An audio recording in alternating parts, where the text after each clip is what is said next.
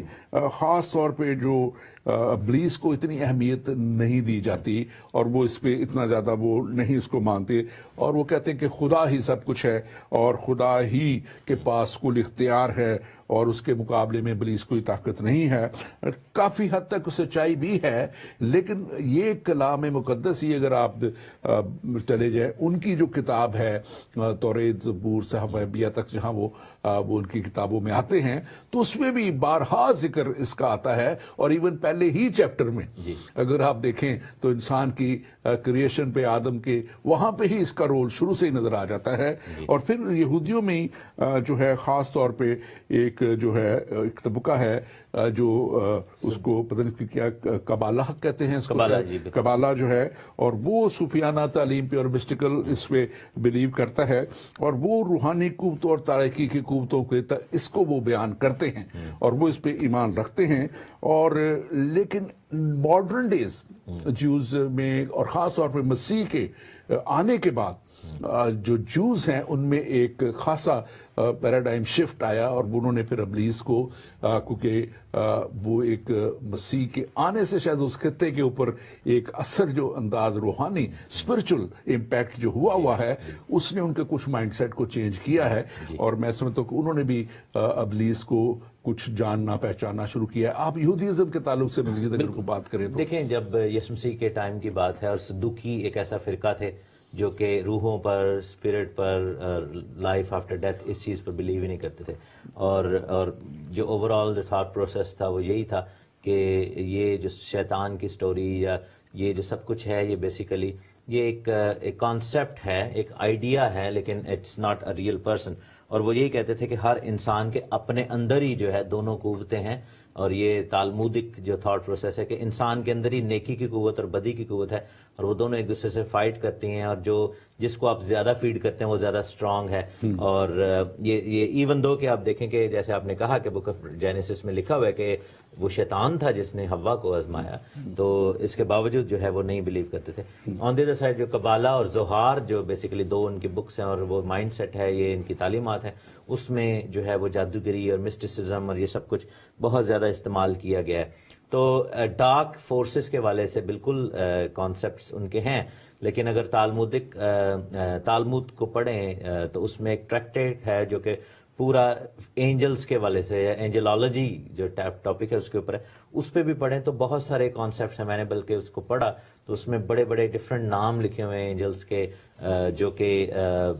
وہاں پر یعنی کہ بائبل میں ان چیزوں کا ذکر نہیں ہے، لیکن ان کی جو اپنی بکس ہیں، ایکسٹرا کنونیکل بکس یا ببلیکل بکس، ان میں انہوں نے بہت سارے اینجلز کو اس طرح ڈیفائن کیا ہوا ہے. سو یہ کانسیپٹس ہیں. اور لیکن میرا خیال ہے کہ بائبل اور نئے عہد میں خاص طور پر اینجلز کا بہت بڑا ایک رول دکھایا گیا، جیسے آپ نے کہا. اور بک آف ریولیشن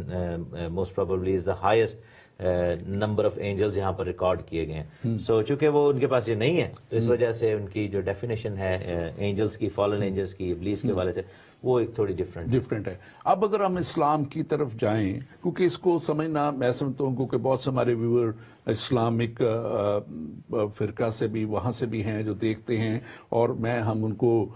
رسپیکٹ کرتے ہیں، ان کی سارے سوچوں خیالوں کو بھی ہم رسپیکٹ کرتے ہیں، لیکن ہم ان تک بھی اس مفید تعلیم کو جو ان کی کتاب بھی کہتی ہے کہ جب تک وہ ان کتابوں کو چاروں جو ہیں آسمانی کتابوں کو نہ پڑھیں، نہ مانیں، ان کا مذہب بھی کمپلیٹ نہیں. تو جب اس کو پڑھ لیں، اس کو مان لیں گے تو میں سمجھتا ہوں کہ وہ سچائی تک پہنچیں گے. اور بہت سے پہنچے ہیں، اور بہت سے even Islamic scholar, even Al Azhar university کے پروفیسرز بھی ہیں،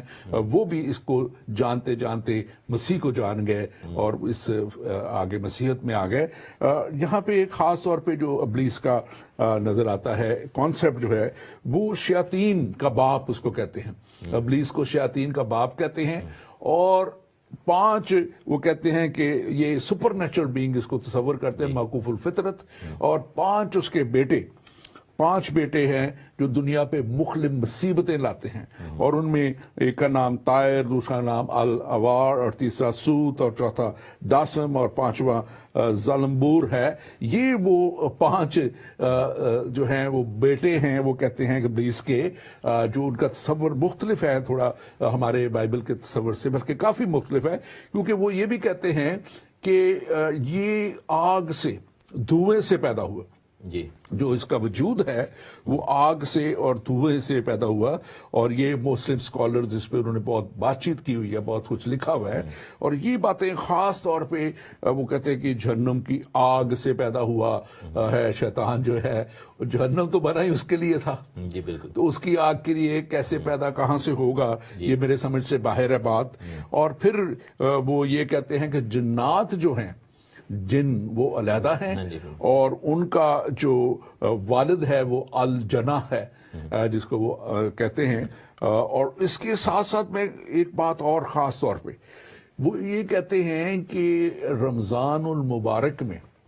جو مسلمان لوگ ہیں ان کو ابلیس میں شیطان نہیں کچھ نقصان پہنچا سکے. صحیح بخاری میں ان کے لکھا وہ باندھ دیا جاتا ہے, وہ باندھ دیا جاتا ہے ان 40 دنوں کے اندر, 30 دنوں میں. ہاں جی, آپ اس کے اوپر ضرور بات کیجیے. بالکل. اور شاید پھر اگر اس کو باندھ دیا جاتا ہے تو رمضان میں جتنی مہنگائی کر دیتے ہیں وہ پھر ابلیس کے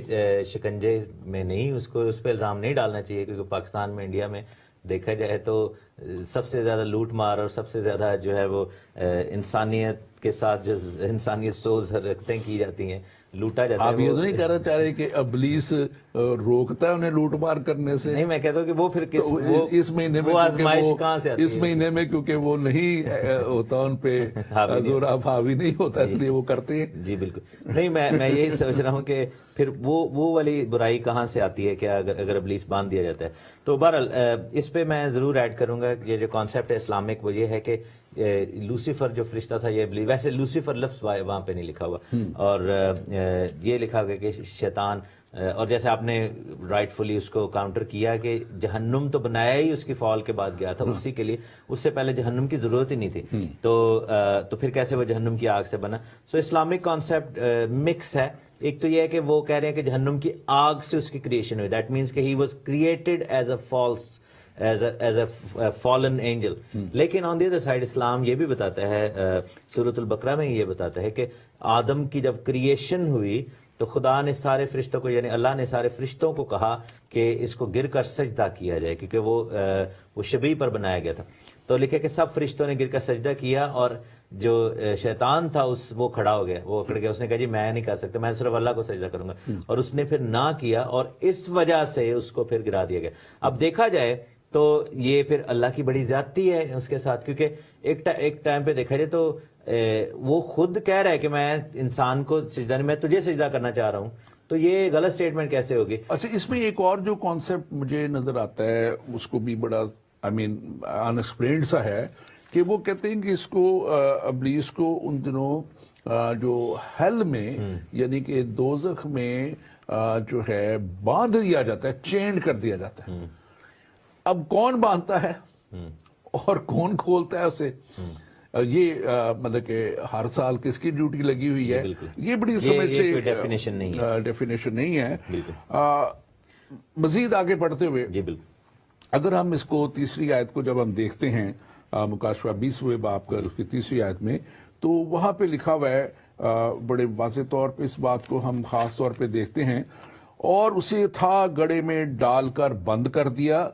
اور اس پر مہر کر دی, تاکہ وہ 1000 برس کے پورے ہونے تک قوموں کو پھر گمراہ نہ کرے. اس کے بعد ضرور ہے کہ تھوڑے عرصے کے لیے کھولا جائے. اب اس کو ہم تھوڑا سا دیکھتے ہیں ون بائی ون کر کے. اب یہ لکھا ہے کہ یہ اسے اتھا گڑھے میں بند کر دیا گیا, اور یہ آپ نے اس کے تعلق سے بیان کیا شروع میں, اتھا گڑھے کے تعلق سے بھی, اور یہ ساری جو جگہ ہے اس کے تعلق سے بھی. اور اب یہ ہے کہ اس کے اوپر مہر کر دی گئی ہے, یعنی کہ وہ ٹوٹلی باؤنڈ ہے, اس جگہ کے لیے سیل کر دیا گیا ہے, اور وہ وہاں سے نکل نہیں سکتا, اور 1000 سال تک جو ہے اس کو وہاں پہ رہنا ہے. اس لیے کہ وہ جو وعدہ تھا مسیح کا کہ وہ ایمانداروں کے لیے, کہ وہ 1000 سالہ بادشاہت میں